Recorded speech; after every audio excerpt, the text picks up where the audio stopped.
I'm Jonathan Mangoni, and I will be reported the Chapter 8, which is the futures of strategic management. Number 1.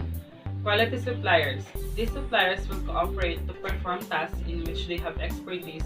The host or organizer is responsible for finding specialists from different places to work on a project, known as outsourcing. Quality suppliers. In these quality suppliers need to cooperate to build a good things, such as a host or organizer, to find some specialists to work on other place. For example, I have a business.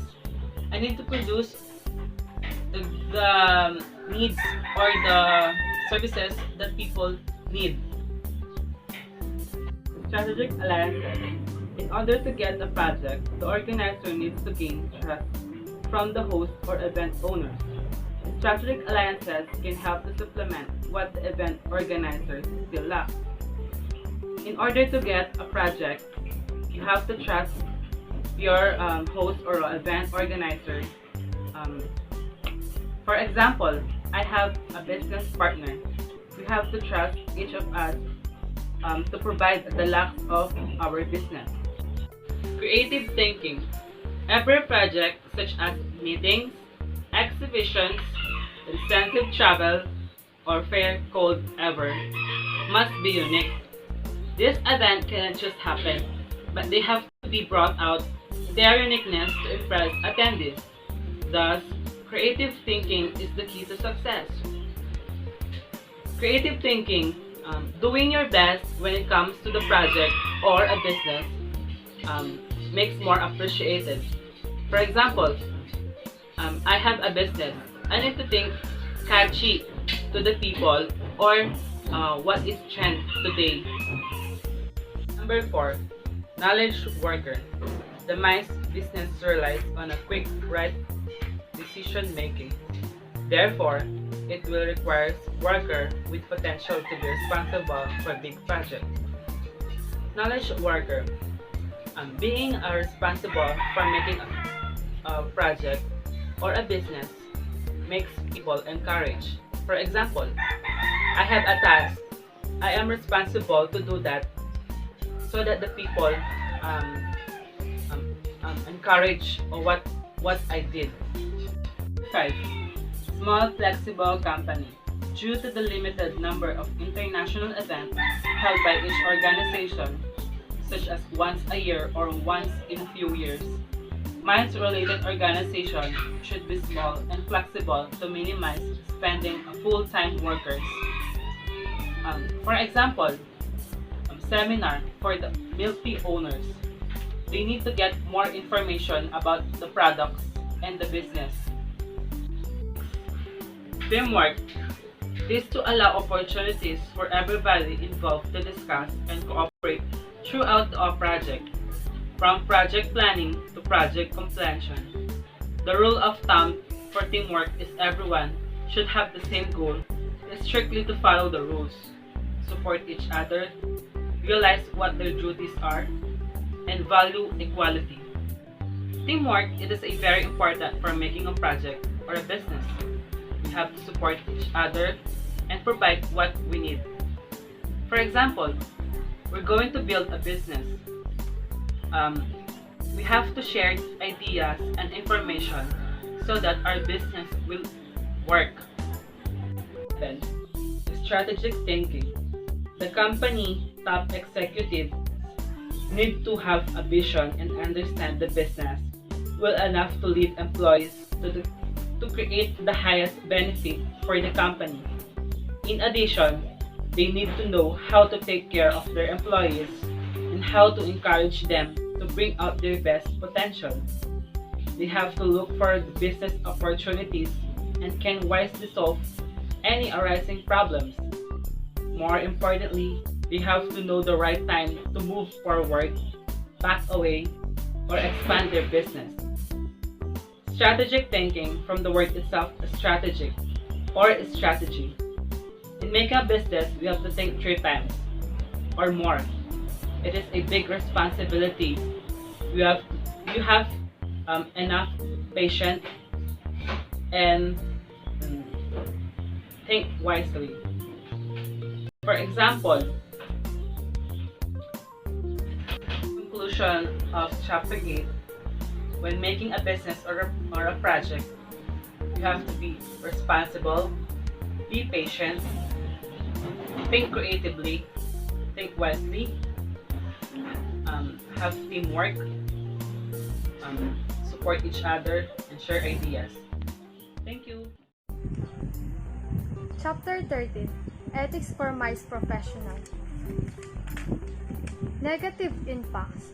First is energy usage or energy consumption. It directly correlates event size with extremely large amount of energy consumed before, during, and after events. This includes air conditioning, audio and visual, preparing and preserving food and beverages, transporting attendees and exhibits, disposing and managing garbage and waste, and cleaning venues. From the word energy consumption, it refers to all the energy used to perform an action, manufacture something, or simply inhabit a building. Example number 1. In a household, energy consumption will include electricity, gas, and water, and any other energy used in it. Example number 2. The energy consumption of a bus includes how much diesel or gasoline it uses to run. Number 2. Air pollution. Associated with events range from dust of greenhouse gas emission caused by any number of needs, ranging from fuel combustion by vehicles used in transporting attendees to an increase in electricity production. Apart from global warming, the impact on health is a major concern. In transporting attendees, it can bring about air and noise pollution. To alleviate and minimize the impact that traffic congestions might have in the host destination, event organizer must carry out proper planning to manage transportation and logistics. Number 3. Waste management. Apart from excessive energy consumption and air and water pollution, the amount of waste and garbage left behind can also upset neighboring communities through undesirable odors and extensive, possibly even toxic, waste left behind. As such, waste from MICE events has become a crucial issue for both organizer and venue operators. The bigger the event, the more waste generated from dismantled booths, document printouts, disposable glasses, plates, and bottles. Therefore, the concern arises of how to manage waste before, during, and after an event to minimize the impact. One of the methods, which is by far is the most popular and cost-effective, is to separate trash and waste to recycle them. Apart from waste separation, organizer can also reduce waste by using recyclable materials and products along employs technology such as e-documents to avoid excess printing. First, let us define what is ethics for MICE professional. Ethics is an obligation that people should do practice. Ethics involves moral, wrong, legal, and benefits. Work ethics are a set of guidelines that should be followed by everyone in the organizations since they serve as predetermined boundaries to justify action as to what is right or wrong. All ethics have steps for different organizations that determine whether action is right or wrong. As MICE events require collaboration among many stakeholders, activities performed are interrelated and can either improve or impair the efficiency of other parties. The society needs ethics that needs balance and possibility. Sharing a sense of professionalism, ethics and integrity can ensure the quality of work by each stakeholders to event success and reflects well on it and those is associated with completing a project. When entering the industry, we must consider who is stakeholders, the hosts, and the participants. Let's talk about what is work ethically. Work ethically is a attitude or manners that determine the behaviors. It leads to a continuous willingness to perform tasks and to build a good reputation. When we say willingness, you have to be organized at all. You have a responsibility, integrity, and honesty. It helps everyone perform tasks effectively and professionally since the results of ethical work reflect the true states of employee effectiveness without hidden motives to destroy result. Giving reward to your employees is important because it can motivate at all. Creating a rewarding the routine system, engaging the tasks they provide strength and energy. Creating habitats is to be success.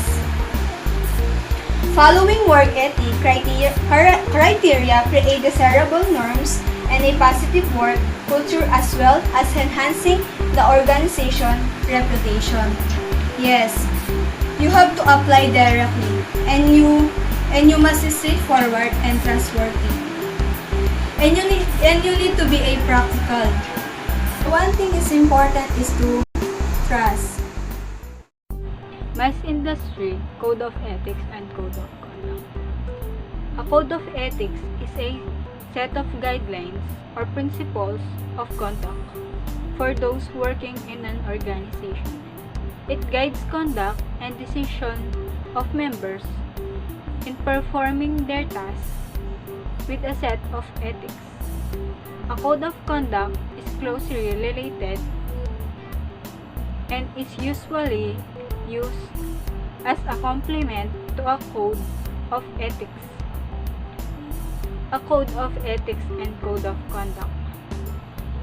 Code of ethics regulates the judgment of the organization, while the code of conduct regulates the action. Code of ethics focuses on the values and principles, while the code of conduct focus on compliance and values. 1. To maintain professionalism and quality of work with integrity, reliability, and competency. 1.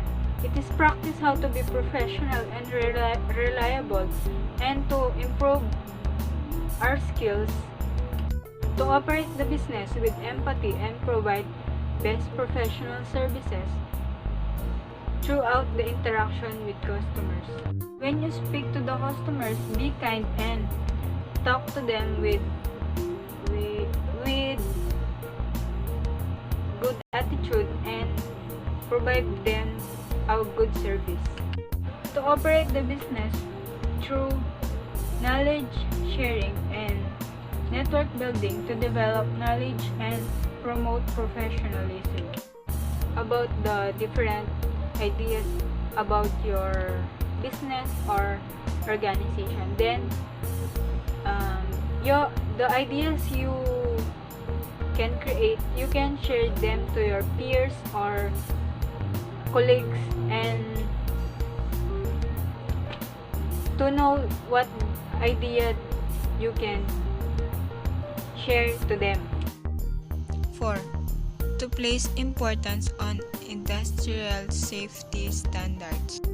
Implement the safety standards and yung pamantayan ng kaligtasan ng bawat isa. Pay attention to details in the work contracts, particularly on legal issues, to avoid mistakes that might occur to the organization and customers. It's important to know every detail of disputed job that that you can do if it is legal and no issues about the company. To give precedence to appropriate insurance which covers business to business transactions with customers. It is to improve the business well with the customer. To treat rival company with respect. Respect and treat the other company properly. 8. To support new business players by giving proper advice and suggestions. Give new players good advice and suggestion in the business. To give precedence to community service such as projects that provide benefits to the society in a timely manner. Provide community assistance and benefits distributed to each society. Professional Convention Management Association, PCMA, is known in the meetings, convention, events, and trade shows industry, or commonly known as MICE. This professional organization provides its member innovation and solution to global issues relating to the industry. As a professional industry, the PCMA upholds its integrity through its code of ethics. Code of ethics are important as they clearly lay out specific rules and state a cultural behavior within the organization and towards their consumer. PCMA upholds a code of ethics, and one of which is state a clear dictation of integrity of a person that provides service in the MICE industry. Code of Ethics number 1. Avoid accepting gifts from venues or business partners of all kinds. In reality, this incident usually takes place before making a decision to select venue and partners. In times we receive gifts, we especially in the service industry become indebted to those guests or clients that are generous enough so to give us these things. Avoiding the receipt of any gift relieves the service professional from any bias that may be imposed by the client. Number 2. Avoid using points or earned miles from traveling for personal benefits. Being in the MICE industry exposes the professional to be able to incur points as they travel to and from places. Such points acquired from locality offerings can be tempting since this can be named after the professional handling the funds. Number 3. Avoid accepting farm trip invitations without the consensus or confirmed decision from the board. Fan trips are common to be offered as a promotional tool in introducing a specific event in a decision, and having such invitation is a great privilege. As courtesy to the organization you belong to, it is but right to inform the management the invitation given to you and seek for consensus. Doing this establishment, trust and transparency between you and the management. Number 4. Avoid any act causing the organization to lose its reliability. The organization you are in has spent sweat and blood to build trust and reliability on its clients. Having thus said, this credibility is what you carry along with every time you face other people, and any move, great or not, will definitely affect the image of the organization. Number 5. Disclose compensation, commission, or rewards of all kinds. Compensation and commission or rewards given to us in any work done is our privilege, and no one must take this away from you. Disclosure of such compensation or commission to the organization builds a person's integrity and honor and strengthens the trust of the whole organization towards him and his worth. Number 6. Hold on to equity and equality in business negotiation. Striking the balance towards a win-win situation should always be in our mind. Equality means giving an exact similar portion of opportunity to everyone without observing the outcome. On the other hand, equity is giving an equal portion of opportunity towards equal outcome. 7. Keep all the data during the event bidding process confidential. Financial matters are always confidential. Explain here that agreement may be compromised if data will leak. Number 8. Always be prepared to perform work upon written agreement to provide cooperation with the event, venue, and other business partners. Explain that in the MICE industry, work dedication is a must. Service satisfaction is not enough. Our service toward our colleagues, customers, and business partners should use that feeling of delight. And lastly, number 9, observe unethical behavior of business partners which might be an obstacle to the organization and or business network in organizing events. Always build that sense of understanding as your guard to any unruly nor unethical behavior, but keep them in your mind so as this incident shall not happen again. MEA, or Meetings and Event Australia, Code of Ethics. Code of Ethics. The following Code of Ethics set out the general principles of all members of Meetings and Event Australia for maintaining high standards of professional service and conduct towards clients, college, employers, employees, and the public. Number 1. Strictly obey the law of the host country and realize the importance of the law. Comply with the law of Australian or need the country in which work is being performed and operate within the spirit. We need to follow the law of the country. 2. Give careful attention to clarity of business contract and strictly follow such contract until it is mutually agreed that change to contract are fluid. Ensure that all contracts are cleared. And 3. Maintain and improve work competence as well as encourage to the same. Maintain skills through commitment to continue professionalism development and encourage colleges to do the same. Number 4. Perform works with integrity and righteousness in all business transactions.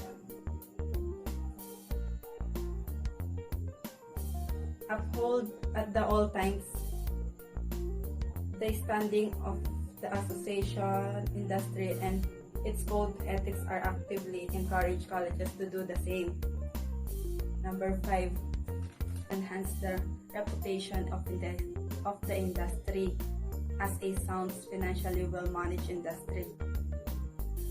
Encourage and maintain good governance and adhere to business operation that promotes industrial reliability in terms of transparent financial management.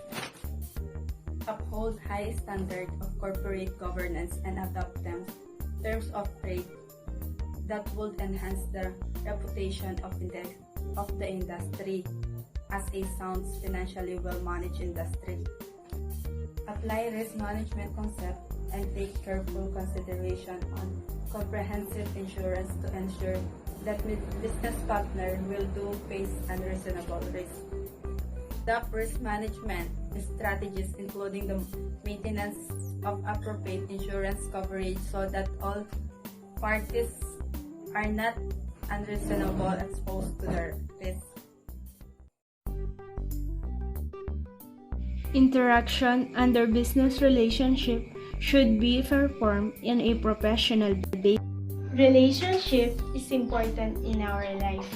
Relationship is important in our personal life too.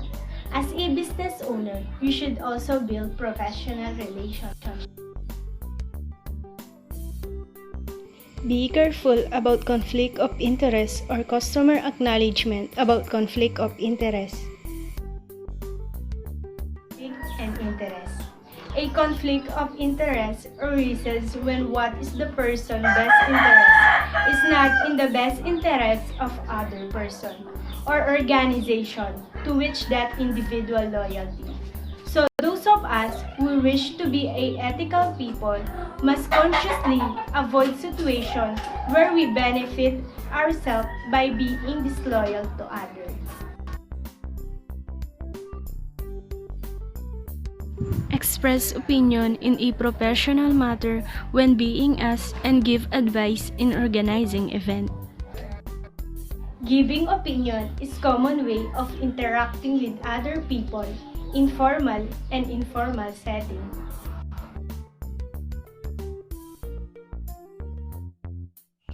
Honestly disclose compensator, commission, or other benefit are received from the sources other than the work done for the customer. Organization need to have a foolproof system to measure the performance of individuals. You need to know who all are going on the right track and what need to extra push. Be prepared to respond. Make corrective action to customer complaints on delivered service. 3 steps for resolving customer complaint. First, give the customer your full attention. Focus your complete attention on unhappy customer and allow them to express complaint without interruption. Second, apologize. Apologize to the customer for the problem and assure him with immediately address his complaint. Third, thank them. Take them to the customer for bringing the problem to your attention. Meetings and Events Australia Code of Ethics, Relationship with Employees in the Organization, and others. Place importance on security, hygienic condition, and welfare of the employees and the public. Research has found that employees who are involved in their safety program display greater job satisfaction and work performance than those who are not. Furthermore, organizations that encourage employee involvement of the safety program tend to significantly reduce the accident and injury rates. Number 2, do not disclose confidential information unless it is required by the law. Confidential information means all material, public and non-public, business-related information, written or oral, whether or not it is marked, that is disclosed or made available to the receiving party directly or indirectly through any means of communication or observation. Number 3, do not threaten or try to threaten out of malice or lack of discretion, either directly or indirectly, the reliability of partner operation organization in the same supply chain and employees in the organization. Not harm or attempt to harm maliciously or recklessly, directly or indirectly, the professional reputation of each other. Respect personal rights. Employees of business partner organization or employees of the organization itself, by disclosing or publishing only necessary information of other based on the work condition or as authorized by such person. Respect the privacy of other by distributing personal details only in circumstances that would be reasonably expected by the person, and by communicating with the person only when it is relevant by the circumstances that gave rise to the giving of the personal details, or otherwise when permission is granted. Number 5, respect the intellectual property of others in the industry, particularly when ideas, creativity, and advice has been provided in good faith but no agreement is in place to use such intellectual property. Intellectual property can consist of many different areas, from logos and corporate identity through to products, service, and processes that differentiate your business offering. It's when these ideas are used without permission that an organization can suffer. Almost all businesses have undoubtedly benefited from the internet, where product, service, and marketing communication can reach vast audience at relatively low cost. But this has also increased chance of intellectual property theft. Companies of all sizes are at risk of having their unique ideas, product, or services infringed upon, even if they are on the other side of the world, making intellectual property protection more important than ever. Number 6, put effort in resolving customer complaints and frustration through sincere and reasonable communication and negotiation. So, number 1, stay calm. When a customer presents you with a complaint, keep in mind that the issue is not personal, or he or she is not attacking you directly, but rather the situation at hand. Number 2, listen well. Let the irate customer blow off steam. Number 3, acknowledge the problem. And number 4, get the facts. Ethics for Mice Professional, Chapter 13. Preferred attitude for mice industry. Number 1, service-oriented. The mice industry requires those within the industry to share a service-minded attitude to provide quality service to meet client expectations. In the mice industry, you need to be self-oriented, which means that you need to meet or even exceed your client's expectations through your quality of work. Number 2, strive to learn. It is the best for those who work within the industry to strive for new knowledge, update themselves as to these continuous changes, and improve their skill sets through self-learning and training to cope with these fast-moving industry landscapes and to advance their career. You need to strive to learn. You need to acquire more knowledge at work that can help you to leverage your skills. With improved skill sets, you can take your career to the next level. Number 3, self and social responsibility. As for those who work in the mice industry, responsibility over their own action is a key factor that should prevent mistakes from happening again. You need to be responsible for your actions. Committing mistakes cannot be provided, but you need to learn from them, but prevent them from happening again. Number 4, hard work. It is always essential with any type of work for mice industry. Organized mice events can be tedious, time-consuming, and requires an eye for details. Moral and motivation is needed to keep up under time and budget constraints, along with positive attitudes and drive to work hard within the industry to strive for new knowledge, to update themselves as to those continuous changes of the improve their skill sets through self-learning or training to cope with the fast-moving industry landscapes to advance in their career. It is always important that you are motivated and determined in working. You need to have a good time management and positive attitude, so you can easily cope up with different knowledge that you need and skills that you need to learn from trading to an actual work. Consumer rights and protections. Number 1, right to be compensated for reserved products and service cancelled.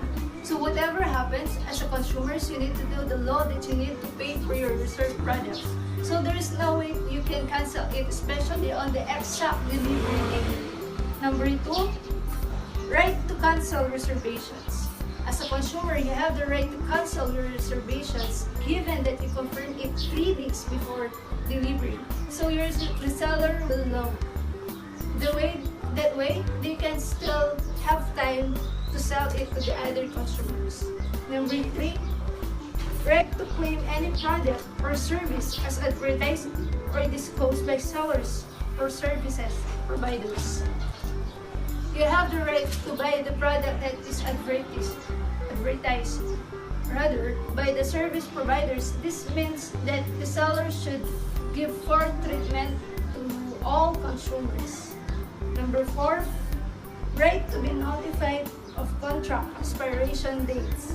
As a consumer, you have the right to be informed of the expiration of the contract agreement between you and the service providers.